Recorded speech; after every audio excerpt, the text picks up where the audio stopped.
My name is Chad Berg. I'm married to Agatha, and we have three beautiful girls, Allison, Christy, and Jasmine.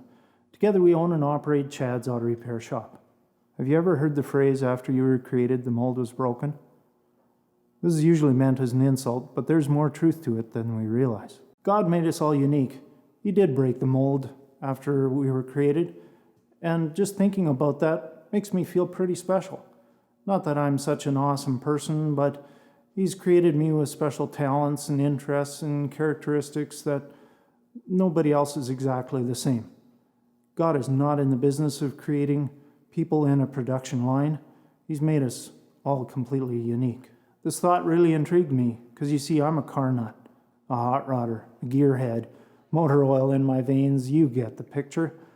So how could God use my passion that didn't seem to be related to typical church work at all? It'd be like fitting a square peg into a round hole or changing a flat tire with a plier.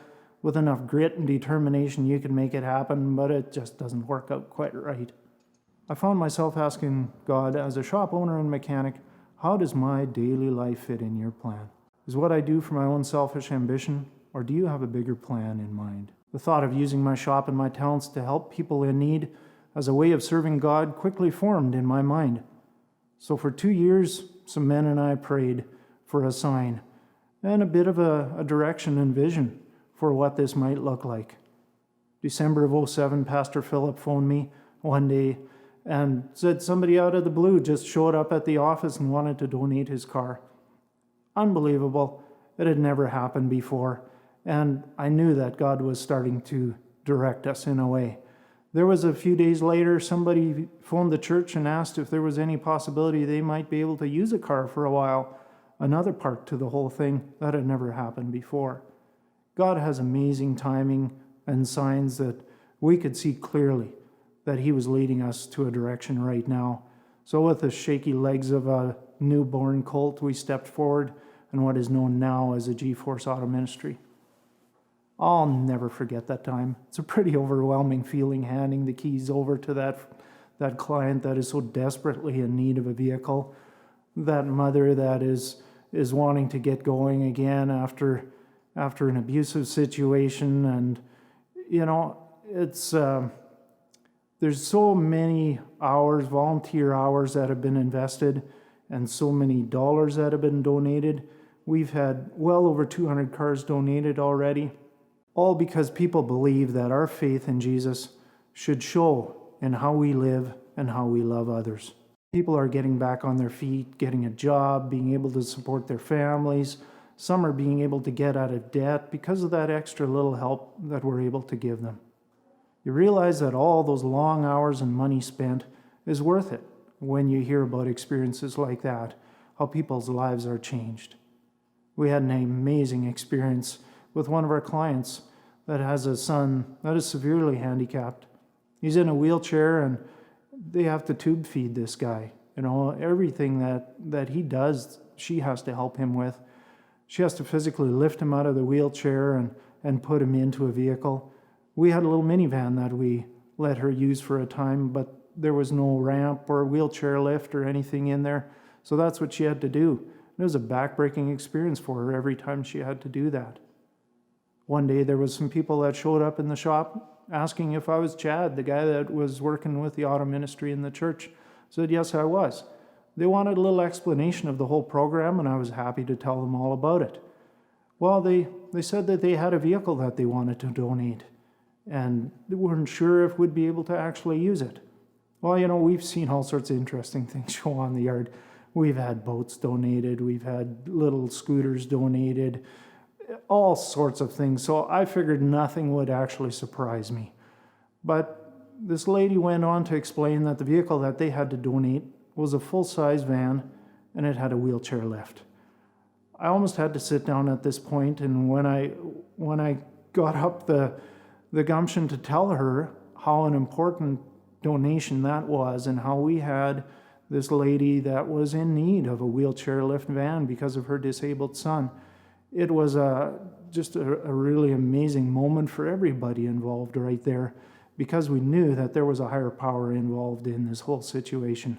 Nobody knew about the needs. The people that donated the van had no idea that there was a specific need for their van. So God's timing, it's just totally amazing. He showed me pretty clearly how he wants to use me at this time in my life. And he's waiting to use you in your talents, your uniqueness as well.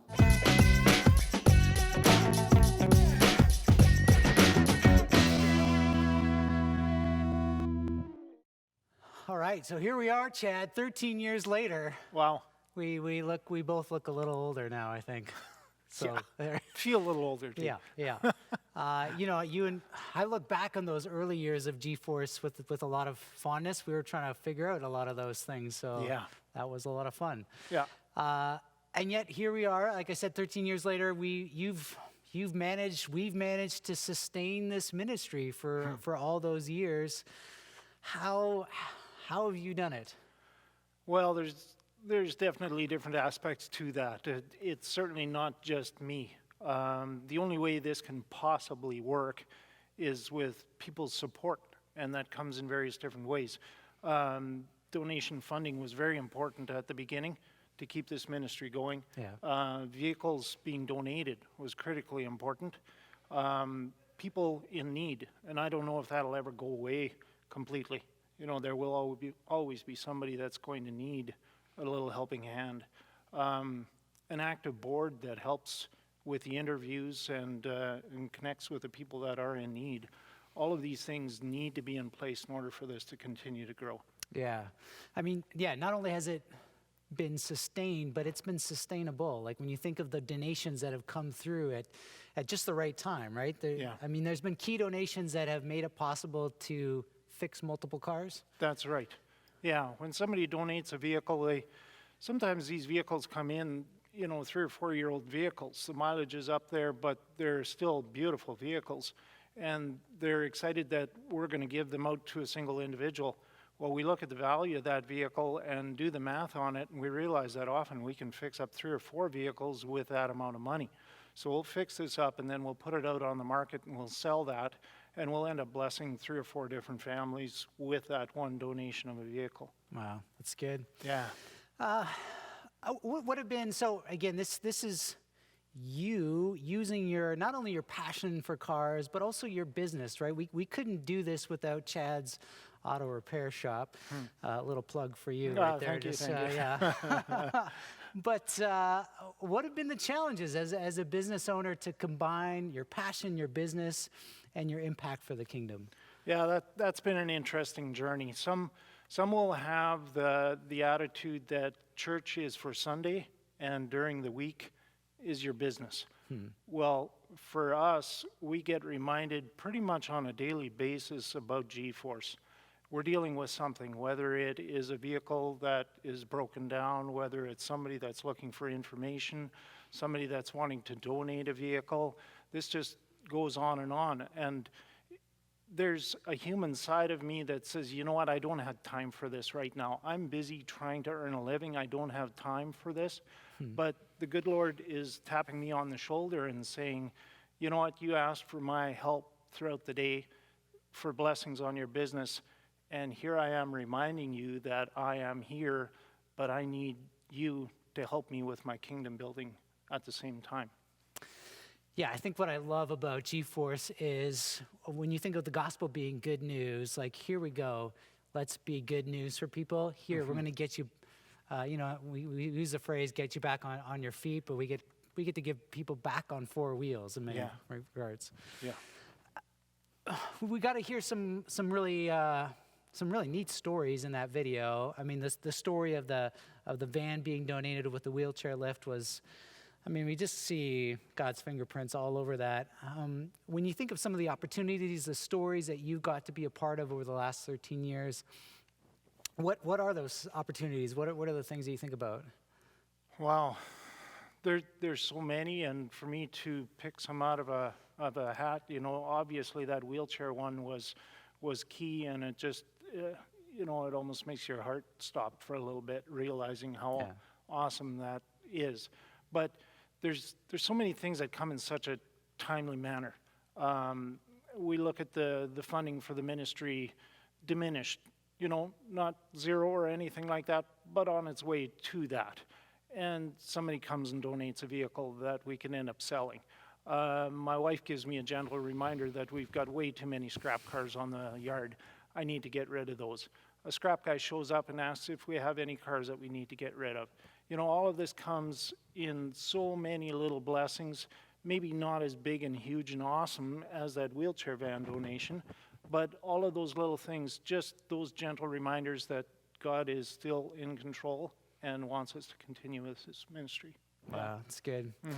And certainly want to thank you and your team for all the work and volunteer hours that have gone into it, from the mechanics to the people that do the interviews and kind of walk through people in terms of the interview process and afterwards.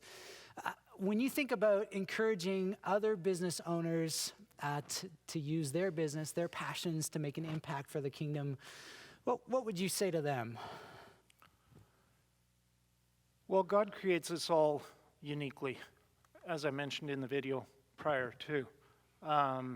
There's many different businesses, and I could talk to all the auto repair shops and say you need to do the same thing that I did, but we're not all auto repair shops. Some of us are carpenters, some of us are teachers, some of us are doctors, and I would encourage everybody to think about inviting God to be part of your everyday life in work. And what does that look like for you? If you're teaching, is there a student that needs some extra tutoring in the evening? Somebody that maybe just doesn't get that help that they need. Does that give that opportunity to be Jesus with skin on? If it's a carpenter, if it's a handyman, does somebody in your community need that extra little bit of help that they just cannot afford? Just those little things in life that give such huge blessings. It is a little extra effort to make that all happen, but the rewards are just amazing. And like you say, the needs are there, the opportunities are there. If we're intentional with all of that, the opportunity to make an impact for God's kingdom is there every day. Yeah, absolutely. Thanks, Chad. No problem.